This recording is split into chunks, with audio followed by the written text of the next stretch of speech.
नमस्कार, मैं हूं दीपक मुनि और आप हैं मेरे साथ ढे आईएस के यूट्यूब प्लेटफॉर्म पर। Iran can not have a nuclear weapon. ये मैं नहीं कह रहा, ये कह रहे हैं Donald Trump. Donald Trump Iran को सुपर रिच और सुपर प्रॉस्परस देख सकते हैं, पर ईरान के पास न्यूक्लियर वेपन नहीं देख सकते। कल ओवल ऑफिस में एल सल्वाडोर के प्रेसिडेंट नईब बुकेले के साथ मीटिंग के दौरान प्रेस के एक सवाल पर ट्रंप ने कहा कि ईरान को अपने न्यूक्लियर वेपन पाने की चाहत को छोड़ना पड़ेगा। ईरान और यूएस इन दिनों ईरान के न्यूक्लियर प्रोग्राम पर एक डील क्रैक करने की कोशिश कर रहे हैं। पिछले शनिवार को ओमान में यूएस और ईरान के रिप्रेजेंटेटिव्स के बीच एक इनडायरेक्ट टॉक हुई। दोनों ही साइड ने कहा कि टॉक पॉजिटिव रही और इसी वजह से अगली मीटिंग को नेक्स्ट सैटरडे पॉसिबली ओमान में ही शेड्यूल किया जाना है। पहले ये न्यूज आई कि शायद नेक्स्ट मीटिंग इटली की कैपिटल रोम में हो, पर बाद में इसको वापस ओमान में शेड्यूल कर दिया गया। इसके पीछे की सबसे बड़ी वजह यह है कि यूएस अब यूरोप को लूप में नहीं रखना चाहता। ईरान के साथ पहले भी एक nuclear peace deal Barack Obama की प्रेसिडेंसी में 2015 में हुई थी। उस वक्त इस डील में यूरोपियन कंट्रीज, चाइना और रशिया भी पार्टी थे। बाद में इस डील को डोनाल्ड ट्रंप ने रद्द कर दिया था। इसके बाद एक फ्रेश डील साइन करने की कोशिशें जो बाइडेन ने भी की, पर बात नहीं बनी।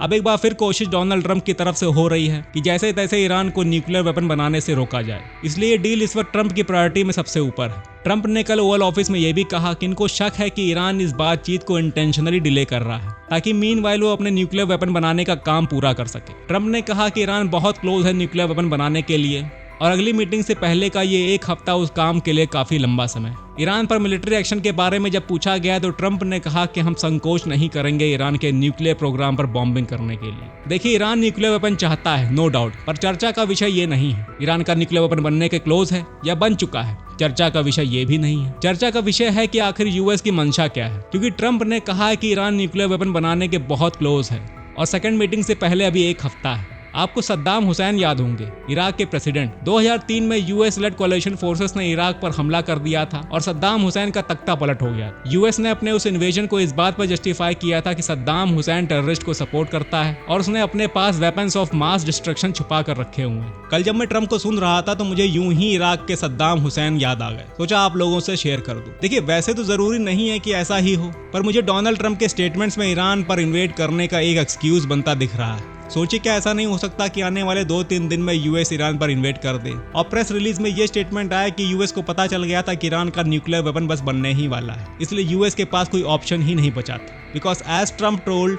Iran can not have a nuclear weapon. Donald Trump बार बार ये बात दोहरा रहे हैं कि ईरान न्यूक्लियर टॉक की आड़ में अपने लिए टाइम बाय कर रहा है और ईरान का न्यूक्लियर वेपन बनने के बहुत क्लोज है। मेरे ख्याल से अमेरिकन के पास सद्दाम हुसैन के लिए भी इतनी वजह काफी थी और अब ईरान के लिए भी इतनी वजह काफी होगी। फिलहाल ईरान के फॉरेन मिनिस्टर यूएस से अगली मीटिंग से पहले रशिया में पुतिन से मिलने पहुंचे हैं। सिचुएशन बहुत टेंस है। रशिया पिछले 3 साल से वॉर मोड पर है। यूएस भी इस वक्त मिडिल ईस्ट में अपने 6 B-2 स्पिरिट बॉम्बर्स और 2 aircraft carrier USS Harry S Trueman और यूएसएस कार्ल विंसन के साथ एक्टिव है। हुतीज पर लगातार एयर स्ट्राइक कर रहा है। ईरान को भी अब डर नहीं है। ईरान अमेरिकन के लिए तैयार है। उधर चाइना का भी फ्रस्ट्रेशन यूएस के टैरिफ की वजह से पीक पर है। God knows what is going to happen. I hope कुछ भी अनफॉर्चुनेट ना हो, क्योंकि ये वॉर का सिनेरियो एक रिपल इफेक्ट क्रिएट करता है। टेक्निकल भाषा में हम इसे डोमिनो इफेक्ट कहते हैं। ऐसा तब होता है जब सालों से भरे हुए लोग मौका मिलते ही अपने खुन्नस निकालने बैठ जाते हैं। देखिए, अगर कोई मेजर एस्केलेशन हुआ तो इसका डोमिनो इफेक्ट पूरे वर्ल्ड में देखने को मिलेगा। इंडियन सब कॉन्टिनेंट जहां हम रहते हैं वहां भी इस वक्त तनाव कम नहीं।